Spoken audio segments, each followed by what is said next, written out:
Thank you so much, Maurice, and thank you, Representative Schlossberg.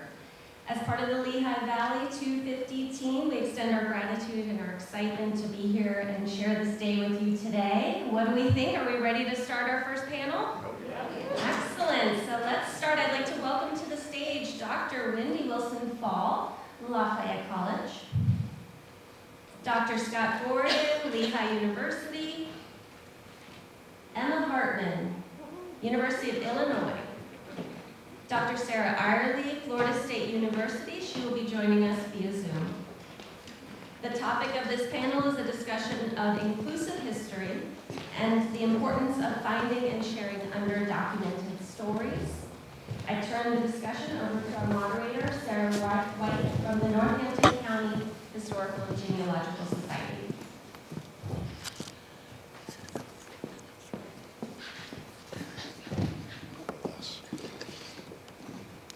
Good morning, everyone, and thank you again for joining us on this early Saturday morning. I was going to say bright and early Saturday morning, but bright is not the first adjective I would use to describe today. Welcome to our first panel of the Keefe Colloquium, Inclusive History, the Importance of Finding and Sharing Underdocumented Stories. My name is Sarah White. I am so thrilled to be here alongside not only my colleagues from the Northampton County Historical and Genealogical Society, but from our partner organizations and institutions as well. I know we've got a full day ahead of us, so I want to give our panelists a quick moment to introduce themselves, and then we'll jump right into the discussions.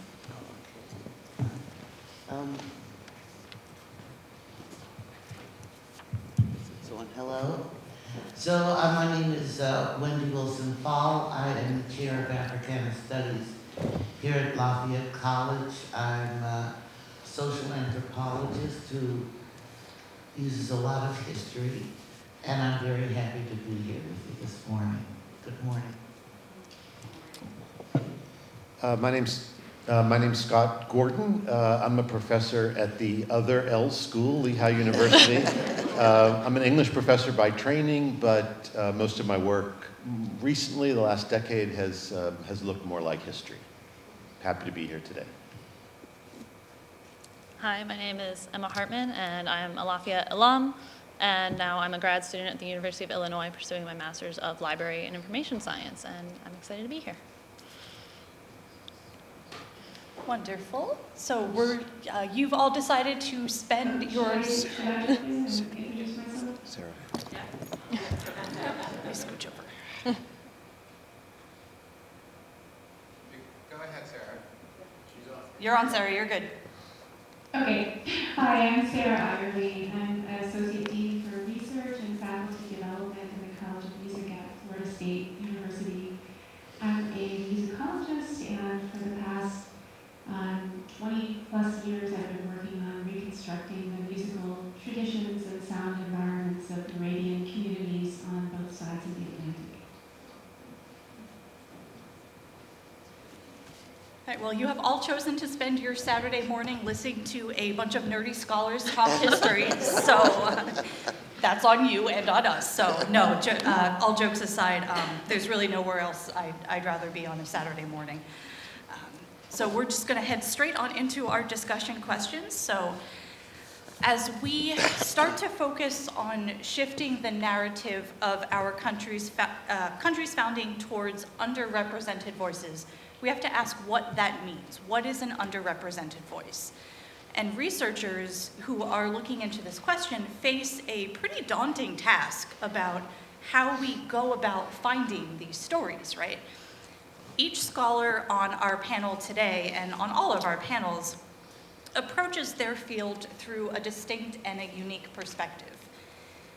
Now, our approaches may differ in our trainings and our methodologies, so how have you all individually undertaken your own research to bring these stories to light?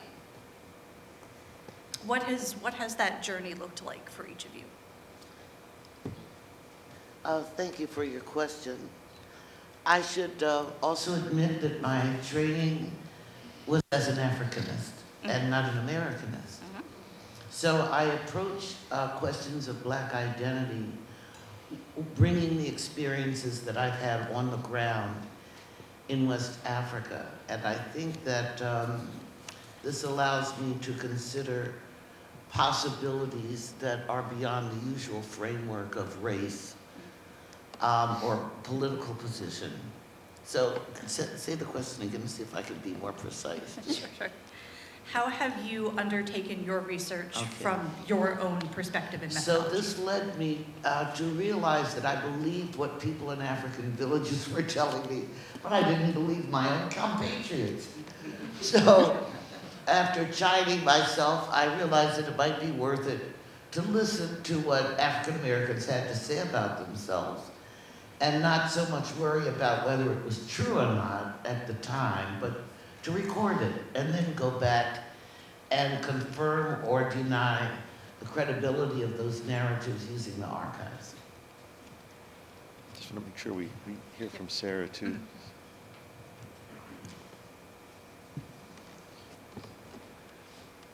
Should I go next? Okay, I can do that.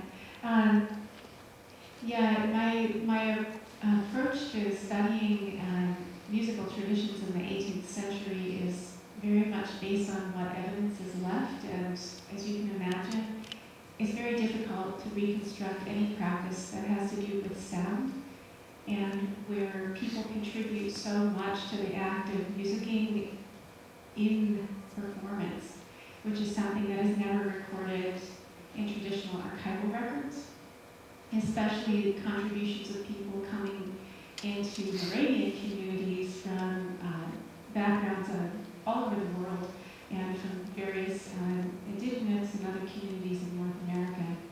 So one of the things that I've been looking at is how can we reconstruct traditions which are so ephemeral and performance practices that lent music its meaning in the 18th century. And one of the important things that I've come to is collaborating with people in the present who have ties to that history and for whom those musical traditions might still be meaningful. And so actually thinking about how music was performed in the past and the present and how it forms a larger trans-historical narrative about Moravian history in the Lehigh Valley has been really important.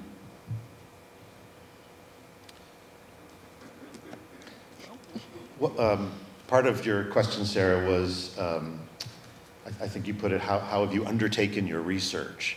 And in my experience, that makes it sound very purposeful, as if you start to do something and then you take certain steps and it produces something similar to what you set out to do. And at least in my experience, that's happened, but more often, the things that I've found that have led me to hear voices that maybe haven't been heard before has really been, a matter of serendipity. I've been in the archives trying to do one thing, and I've come across things over here that I wasn't expecting to find. So I would just say part of the answer to that is it's just sort of dumb luck or being ready to be aware to hear certain things that you're not necessarily looking for.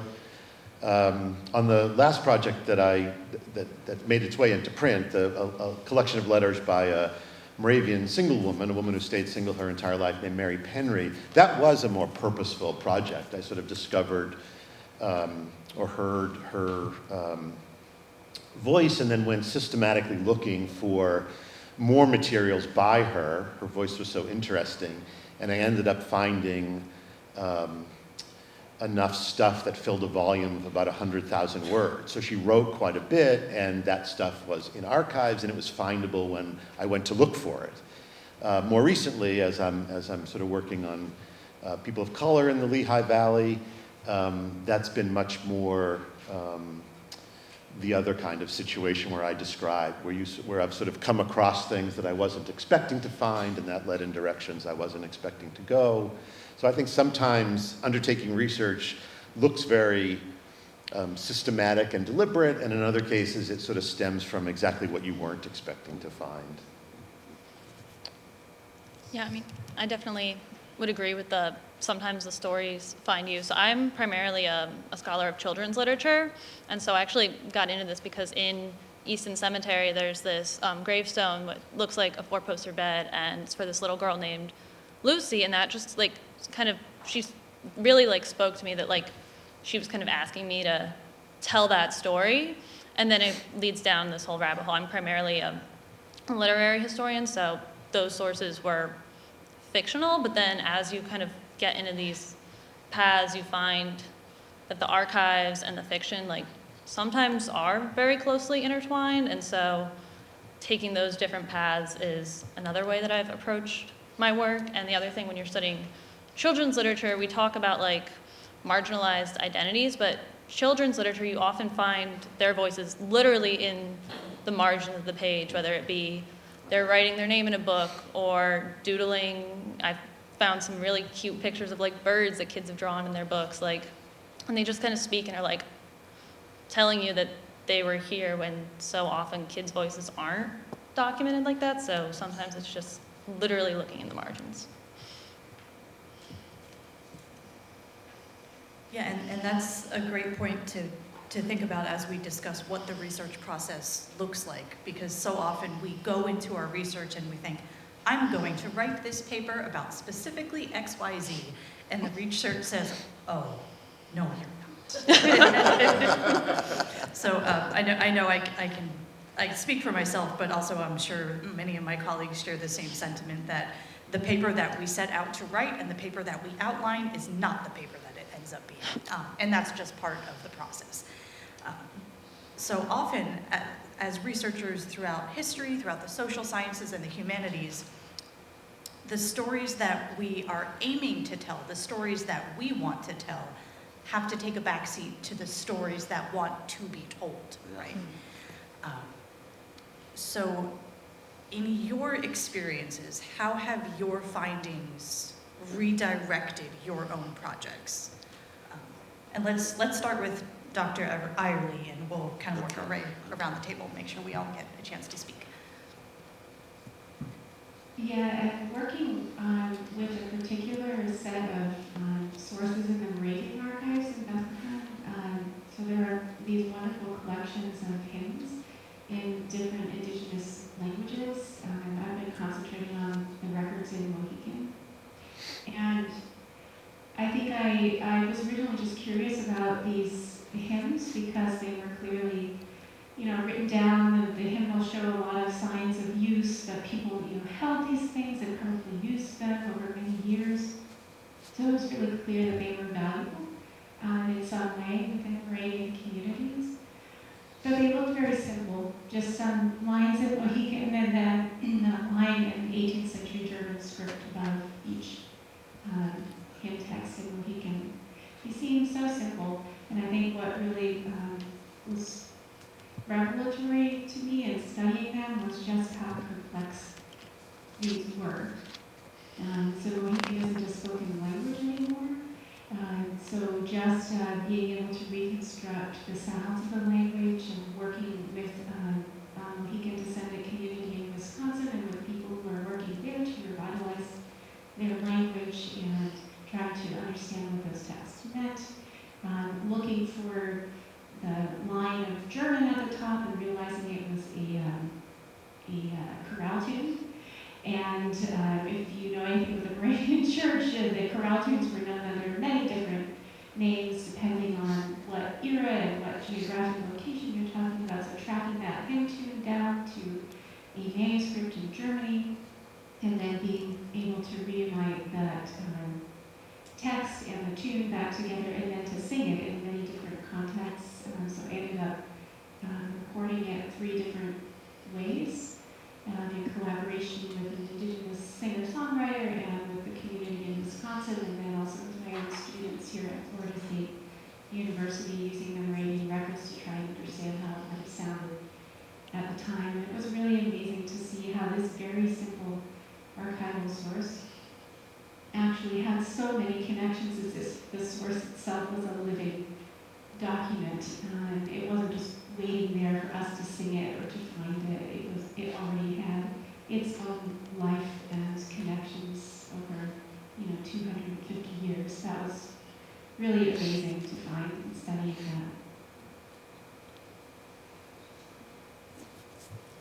think it's funny that I was also going to tell a story about the Moravian Archives. There's just so many treasures there. But I, over the summer, been there researching printing history, and I was trying to figure out just who early printers were in the Lehigh Valley and where people were getting their books and things. And so I looked at the female seminary records, trying to find through their receipts of who are they buying these books from. And I found this receipt that's probably half an inch square that's for copying of music, because music printing, if anyone knows anything about a printing press, it's very difficult to print music. So for a very long time it was hand copied, and it was for this woman, Maria Beaumont, and I just it's such a small receipt, but then it opens up this whole new story and this whole other world of who are these women that are hand copying music, and what are the gender roles of that labor. And I was actually able to find some really interesting scholarship on her, and her personal history is also just kind of this incredible story that opened up from just a scrap of paper that happened to be saved.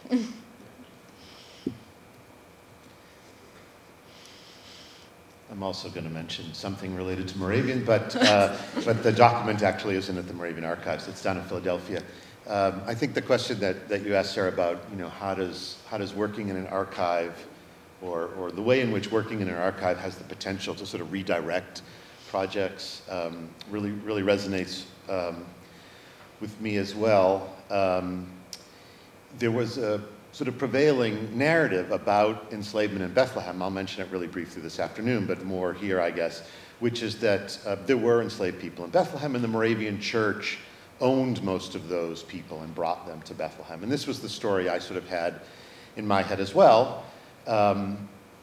And working in Philadelphia at the Historical Society of Pennsylvania, I came across in the Northampton County papers, while I was looking for material about musket production and rifle production, I found a register of enslaved people in Northampton County from 1780.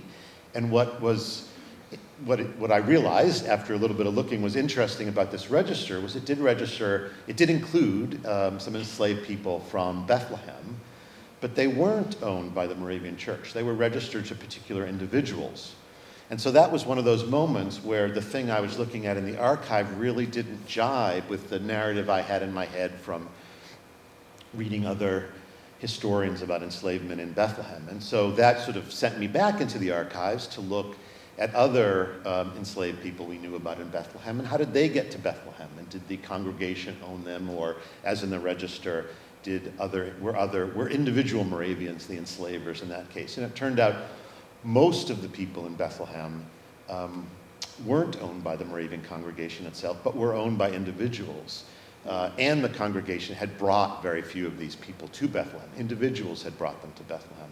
So that was a moment where something in the archives made me wonder about the story that I had in my head from reading the historians of enslavement in Bethlehem, and sort of led to a new picture of that circumstance. I have to say that I have had a similar experience. I was following family narratives that I was collecting. And by the way, I found that online announcements really brought in very interesting stories, because people are less shy and less intimidated about sharing family stories. So genealogy sites are actually very interesting for that reason. So after looking at some genealogy sites, I thought, well, I'm off to study enslaved people. But what I found is a certain kind of mobility in the Black community. And I ended up with three categories of people. One is people who were enslaved, for example, at a plantation or something, a large labor enterprise. And then people I came to think of as servants, who were also enslaved, but who were a minority in another kind of community, maybe sort of what we just heard about among the Moravians. I found them coming on boats, but it's still the same principle, that they were not part of a big slave gang. They were servants in a household or on a boat. And then sort of merchant sailors who were coming on boats into Philadelphia, actually, And so one of the things I just want to point out quickly is that Pennsylvania is really interesting because to the east and north, New Jersey did have a lot of large vegetable plantations. And to the north, there were plantations in New York State, but not so much in Pennsylvania. In Pennsylvania, you had a different type of demographic distribution of enslaved people. And I think the very fact that people were so mobile derives from this fact. So for example, I worked with the Canal Museum here for a little bit here in Easton and found that there's a few records of black people who had boats on the canal. And the fact that they could do that demonstrates a certain kind of mobility that we might not have expected elsewhere. So to close up on this idea, I also was at the Historical Society of Pennsylvania, and it was very interesting to see the records of sailors on boats coming to the eastern United States. And the most recent thing I've been doing is looking at maritime labor, both in terms of ocean-going vessels, but also rivers. Because here in the Lehigh Valley, it's rivers that were the conduit for the movement of people. And we can imagine that, unfortunately, enslaved people were probably moved along those rivers, but there were also other kinds of people of African descent who were providing labor in other kinds of contexts. So it's not a stretch at all to say that much of history, if not most of history, to put it very mildly, is unpleasant. To put it bluntly, most of history is horrific, right? We can't tiptoe around that. But we do this work day in and day out because it drives us, because we care about the human stories that are within these documents. How do we care for the stories that we find while simultaneously caring for ourselves in this process? How do we respect the humanity of the past while grappling with the emotional labor that we are undergoing? What is the responsibility that we have when we do this work? Wow, that's quite a question. No pressure, everybody. Yeah. As an African American, it's really tough. I was lucky to work with Lorena Walsh at the Williamsburg Foundation in Virginia. But some of the stories are so sad and so difficult that there were times I just couldn't do anymore. I just have to close not that you have to be black to feel that way. I'm just saying that I just had to stop sometimes. And also to give people grace, the people I was interviewing, because as I was actually doing a study of people who claimed to have ancestors from Madagascar. And different people had different kinds of stories. And what I learned is, give them the grace of their story. Maybe you know something more than they do in one context, but that's not what's really important here. What's important is, why do they think that way? Why did they come up with the story in the first place? So I think that it takes a lot of humility, really, and really giving people grace. I mean, I met with the descendant of Robert King Carter, who owned more than 12 plantations in Virginia. And he lives in the Shirley Plantation, which is now sort of a museum. And it was really interesting to talk with him about how he thought about his history and the people. And through him, I found out that many of the people who had been on his plantations still lived around the plantation. So saying that to say, it really does require a certain openness and generosity to everyone in the sphere of where your question leads you. Thanks. Yeah, and I mean, I agree with pretty much everything you said, especially about being open and willing to give people the grace of their stories. I really like the way you framed that. But I'm in library school right now, and this is a conversation we're having a lot in our class, especially in archives class, when we're talking about even processing collections of how do we, take care of ourselves while we're processing these collections, but also prepare it and make it open for our researchers in a way that, understands that emotional power of these materials, and whether that be a content warning of some sort, because a lot of times, like, when we're processing collections, like, we don't know what we're going to find until we're in it. So giving grace to our researchers so that they don't have to be taken aback and that they can take the time for that just kind of emotional readiness, because a lot of times that you're going into a horrific story, and a lot of times you don't. And that even just that simple, like, hey, there's some really bad things in here, like, even at a collection level, not at an individual item level, when we're processing, is really important to take care of ourselves and our researchers.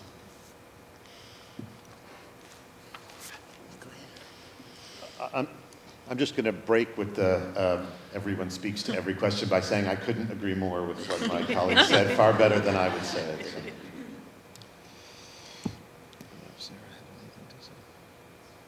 So as scholars, we are all trained in different methodologies, right? And those methodologies determine how we approach our work.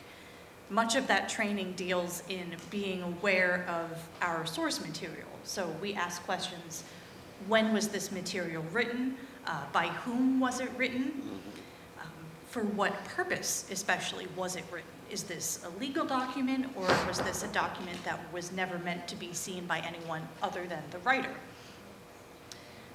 Much of the source material that we have, that these scholars in particular are working with, if we're speaking especially about the 18th century, those source materials come from white literate men.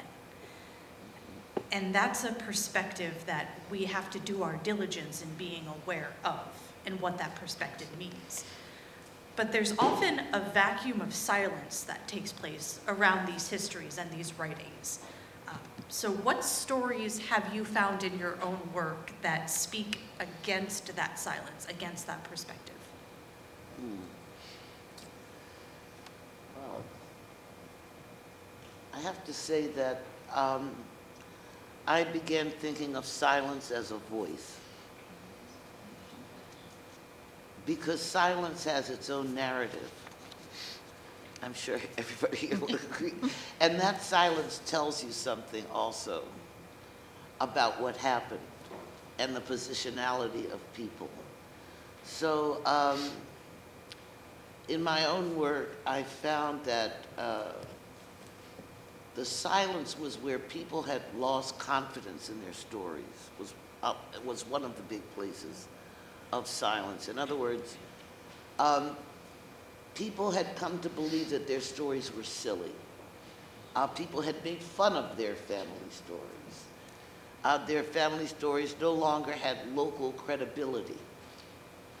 So people did not have the confidence really to, sort of ashamed to believe what their grandparents or their great-grandparents told them. So that was one of the most interesting relationships to silence that I found in it. Eventually people talk, but a lot of times in a very almost shameful or guilty way, like, I'm sorry, but I kind of believe the story. So I think that there's quite a lesson there. Sarah? Dr. Irely, would you like to chime in? Yeah, I couldn't agree more. I think it is really important to just shift our idea of what constitutes a source, where we can learn something about the 18th century. And in terms of musical sources, silence is a part of all of them. They are, in a sense, silent. But I think one of the most important things that I've learned in working with 18th century music sources from the Moravian archives is that there are many ways to learn about those sources that don't just have to do with written records. So a lot of the indigenous communities today that have historical ties to the Moravian Church remember a lot of this history. It's been passed down from person to person over many generations. And I think just having conversations with people who have different types of living memories and memories that have been passed through their families is a really important way of learning about that history that doesn't necessarily have to do with written records that are part of an institution like the church. So I think just sort of shifting my perspective as a historian has been really important, and just listening in a different way into different types of sources, and knowing that people themselves carry these histories and memories, and those are really important to our understanding of this time period in our own country's history. I'll just say something very quickly. I think the silences that Sarah and Wendy have talked about are the really challenging silences that we all have to sort of figure out how to manage. But sometimes in archives, the materials are there and the silences have really resulted from the inattention of the modern people looking at them. So I'm thinking of Jacobsburg Historical Society, which Sarah and I have worked with for many years. There's an incredible family archive up there. The only attention or the main interest in historians of that archive have been to the male members of the family, because they were sort of the important gunsmiths. And so there's been a lot of work done in that archive, but they've only looked at a certain thread of that correspondence or that family archive. There's a massive amount of letters in that archive between the women in the family, between women writing to the men in the family. No one's ever been interested in that stuff because the gun business has been the primary interest of people who are interested in Jacobsburg. But in that case, the silence isn't a matter of the historical materials that have been preserved. It's really a matter of what people have been interested in looking at. Yeah, I mean, I definitely want to echo everything Scott just said. And one of the other ways we have, sometimes it is like an individual, group of scholars or archivists who are not paying attention to a certain set of materials, but sometimes it's extremely systemic, whether it be through the subject headings that we use to catalog things, and this standardization doesn't always give room for access points to those stories. And so when you're locked into a system that's kind of perpetuating those silences, it's really hard to uncover them. Yeah, and I think that's one of the greatest, not that this incidentally coincides with the 250th anniversary, but that part of our responsibility of not just the scholars, but of audience members, is to think about how we make sense of and how we shape memory going forward, and how we think of what to save and what to preserve. Because tomorrow's history is being made in the present. Not that that sounds like a 2-second soundbite, but no, I fundamentally believe that in the archives, if you find a 200-year-old cookbook, that is just as valuable, if not more, than the official things that were meant to be saved. Because it's what's going on behind the scenes that is not talked about, that paves the way for the public things to be talked about, right? So for our final question today on this panel, as we prepare for the 250th anniversary of the ratification and the signing of this country's foundational document, we're wrestling with these heavy questions and challenges. And we're sitting here and thinking about things like, how do we preserve memory? How do we shape memory? How do we break against silence? And we're doing these things at 9:30 on a Saturday morning, but these are the things that we dedicate our life to, right? We wouldn't be here otherwise. But I think that one of the most important takeaways, not only from today's colloquium, but of the Lehigh Valley 250 initiative overall, is that we have to understand that the only way that we can do any of this work is if we move forward in community with each other. This is not work that any of us can or should do alone. So I would ask everyone on the panel to chime in to this, but what is your advice to the community here today? What should our action be moving forward on both an individual and a communal level. Change the world at 9:30 in the morning. There you go. Not a difficult question. I think you pretty much said it. Individual and group engagement, community engagement, individual engagement, tenacity is a big one, as we all know. But it's true because once you start digging into any of these stories, you need to talk with somebody else. The other questions may not appear to you, or because you've become so focused. So I would suggest that we can do best by talking with each other, having occasional meetings, in-person meetings, as well as something like an e-list. E-lists are really useful for researchers, where you can say, I'm trying to look into David Sawyer. Has anybody encountered David Sawyer in Easton? The best way to start that is with an e-list, because you never know what is your focus may be on the margins of somebody else's study. So I really, I agree with you totally. It's a question of broadening the net and taking sort of the individual initiative. I would just say ditto and ditto, and I was very inspired as we were all sort of gathered outside spying people's labels and seeing how many people from different historical societies in the Lehigh Valley are here, and different archives, and the general public, whatever that means. And I think that, that's it. That is the answer, I think, to talk to as many people as possible and listen, not talk to them, but then to listen and learn from, and allow your projects or your interests to be redirected from what you learn from the people you're talking with, rather than, sort of an older model of the individual alone and doing what she or he does. I think community moving forward together is the only way to work, for anything to work. Yeah, I mean, I completely agree. And I also want to say that, we tend to think of stuff in an archive as just kind of ending up there, or it's an official document that, somebody intended to save. But also, every single person in this room can donate their stuff and, make sure their story is told, so that 250 years from now, people can see it. Monica, I see, is laughing at me because she's the NCHGS's curator of collections, and she's probably thinking about processing everyone's stuff. So, yes, keeping stuff forever is not, free or easy. So consider, when you donate your materials, donate funds towards the preservation of those materials. Very constant advice.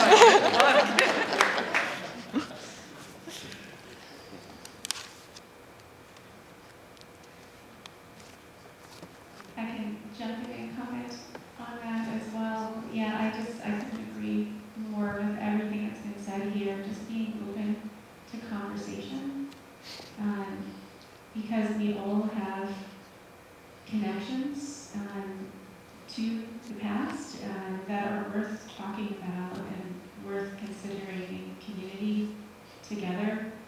And I think one of the most important things that I've learned in writing about individual people during the America's founding era is that every person lived a fully human life. Their lives were shaped by the tiny things that happen along the way, that happen in all of our lives from day to day, not just by the sort of broad strokes of the revolutionary era. And I think when you approach the stories of historical people in that way, it makes them human. And it also allows us to see each other in the present as human beings who also have connections in the past and the present. And that makes those conversations so much richer and well worth engaging in.